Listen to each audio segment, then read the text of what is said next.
Hello guys, welcome back to my channel. This is Nib TV again.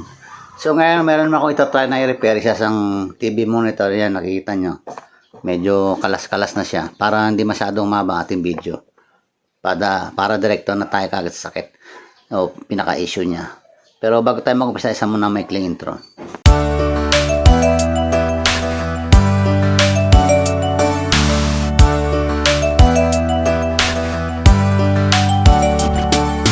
Ayan guys, balik tayo. Pinaka-issue niya itong LED niya ay hindi umiilaw, kaya dark screen siya. Pero meron siyang power, kailan nga lang dark screen. So kapag gano'n ang sira, alam na natin yon, LED yon. So ito, yung mga LED lights niya sa gilid. Kung napapansin nyo guys, meron siya rito parang maliit na board. Ayan o. Ayan. Tapos parang dyan nakakonect yung kanyang ano. Ito guys, kinalas ko na yan o. Ito guys, nakakonect siya doon sa power supply para sa LED. Sa supply ng LED. 12 volts ang power supply nito. Tapos ito naman is ito yung kanyang ano, ito yung supposed to be naka-connect dito. So since kalas siya, of course hindi na talaga magkakaroon ng supply dito sa LED light niya. So siguro sa katagalan na rin, parang rumupok na yung kanyang terminals na kalas na siya. Dapat dito yan, nakadikit dito yan. Ayan, ganyan. So, tatry ko guys, kung magagawa ko ng paraan, ihinang itong mga ano niya, terminal. Pero palagay ko mahirapan ako guys ihinang, kasi kung titingnan nyo guys, ayan, parang naputol na siya Ayan ayan, 1, 2, 3, 4, 6 yung kanyang pinakapaa, para nabali rito. Dito siya. So kung hindi siya ma-repair ng ganun guys, ang gagawin ko na siguro, itong mga wires na maliliit na to, pag-iwalay-hiwalayin ko na lang. Tapos ito ang hihinang ko rito ng rekta na lang dito. Tapos ito naman kasi may sakit sa doon siya sinasaksak sa power supply niya. So tatry ko guys kung ano magagawa kong paraan. Tapos titest natin kung gagana. Okay guys, titingnan ko muna guys kung pwede ka siyang mahinang rito, kung pwede pa magawaan. Kung hindi, eto na lang, kakalasin ko to, tatanggalin ko na tong pinakasakit niya. Parang ito kasi yung sakit niya na nabali na, supposed to be nandito yan yan, ganyan dyan siguro. Yan parang natanggal na. So tatry ko kung weld ko pa sa dyan o mahihinang ko pa siyan. Pero pag hindi na, ayun na yung sinabi ko kanina, yung wire, mano-mano ko na lang, tapos hihinang ko dyan. Okay guys, babalikan ko kayo kapag papainitin ko muna aking soldering iron. So guys, ito ang ito bali yung pinutol ko na lang kasi mahirap sa tingin ko, hindi na pwedeng ihinang. Ayan guys, hindi na pwedeng ihinang yan. So ito yung kanya, ito pala yun guys, ito yung kanyang sakit. Ayan putol-putol na kasi, napakaliit. Ang hirap, hindi na pwedeng mahinang. So ang ginawa ko na lang, pinutol ko na lang. Tapos hininang ko na lang sa guys ng mano-mano. Ito, papakita ko sa inyo. So ganyan na lang ginawa ko guys, yan Yan, hininang ko na lang sa dyan. Ayan. Tinignan ko lang dito yung dalawang dulo, yung una tsaka pangalawa, kasi 6 yan bali 6 na terminal. Yung una tsaka pangalawa is ground or negative. Tapos yung pangatlo, pang-apat positive.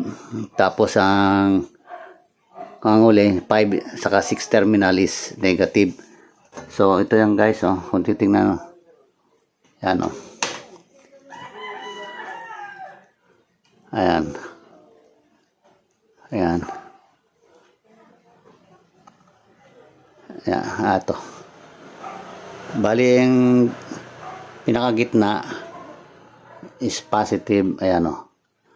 Dalawang gilid is negative. So, ganyan na lang ginawa ko. Sinunod ko lang yun, ito. Yung sa pinaka-kwan niya. Tapos, yan yung ginawa ko sa paghinang ko. Yung gitna. Tapos, dalawang negative sa gilid. So, bali, lalagyan ko muna to guys siguro ng ng glue stick para medyo matibay-tibay. O kaya ako na lang yung ito pala. Super glue para siguradong matibay.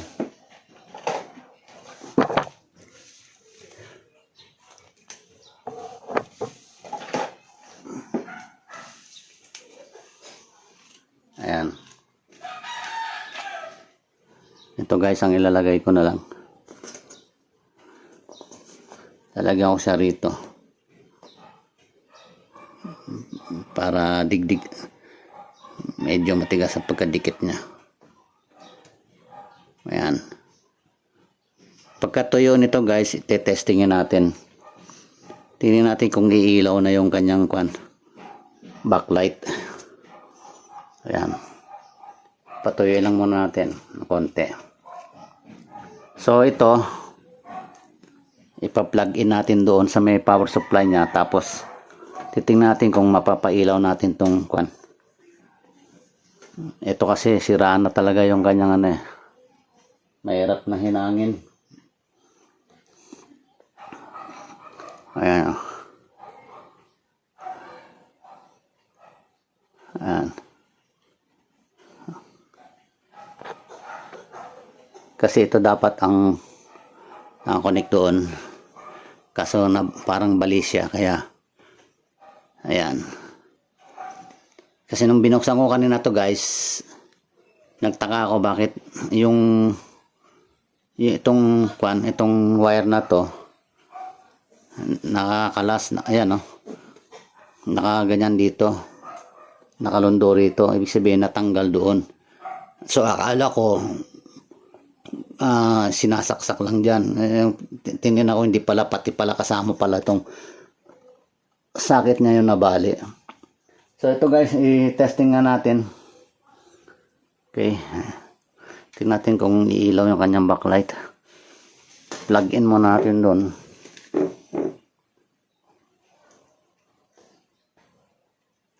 Ayan.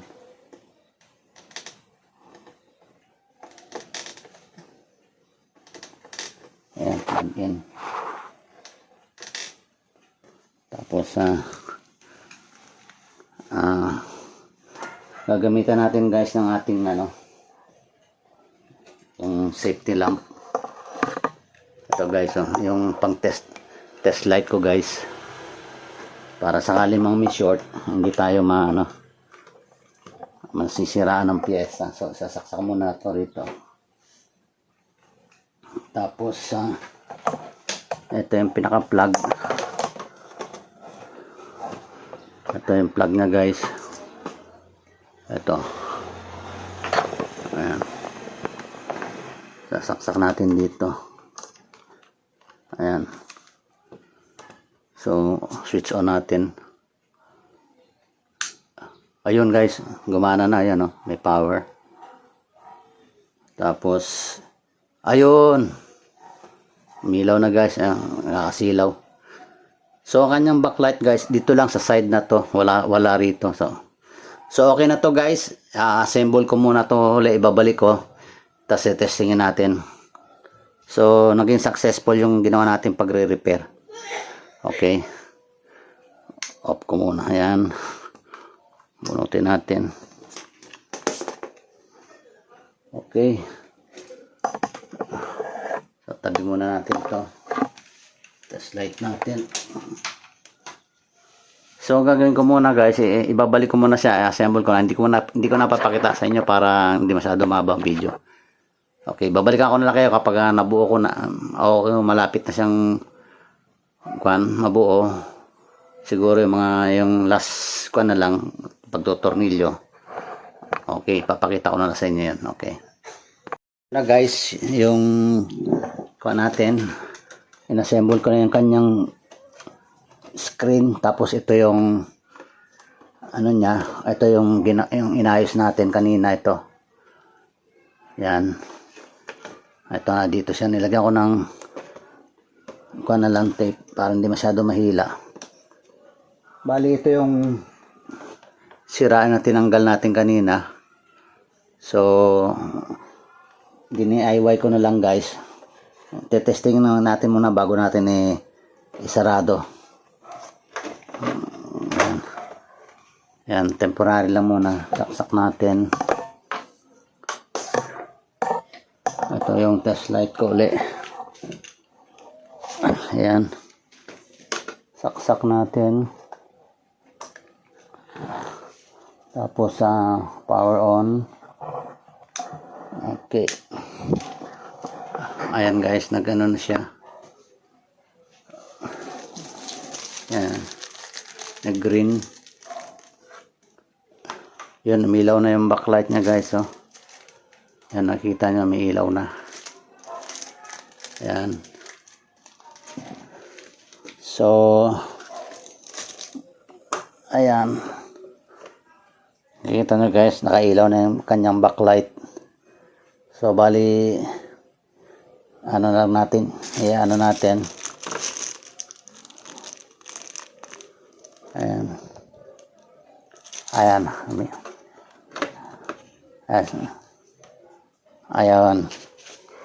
Okay na guys. So, gumagana na siya. So, pupuli assemble ko na muna guys. Tapos, last test natin ulit mamaya. Okay guys, babalikan ko na kayo pag na full assemble ko na siya. Okay. Kasi yan, na assemble ko na, full assemble ko na. Testingin natin. Final test. Ito yung test light natin. So, saksak natin. Ayan. Power on. Okay. Ayan. So, ayan guys, bumukas na. Okay. So, yung kanya bali, ang kanyang power supply sa sa nirekta ko na. Yung pinakita ko sa inyo kanina yung sira na So, nakarekta na siya. Total, meron namang plug dito sa may power supply. Doon na lang bubunutin. Imbis na doon sa taas. So, yan guys.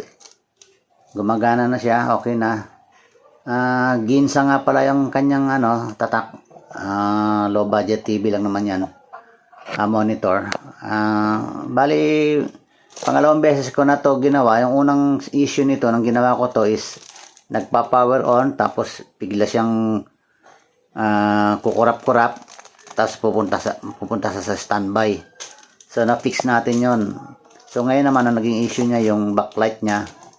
Pero nagkataon na meron siyang power. So ibig sabihin nag-standby light, ibig sabihin madilim lang yung screen kanina, black. Hindi ko na pinakita kanina yung ganun kasi hahaba lang yung video. So pinakita ko sa inyo backlas na, tapos ni-repair lang natin yung kanyang line sa backlight. So, ito na, gumagana na. So, pwede na siya uli.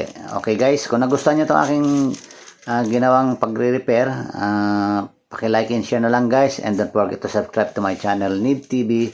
And also press the notification bell para update kayo sa mga susunod pa mga video. Maraming salamat. Thanks for watching.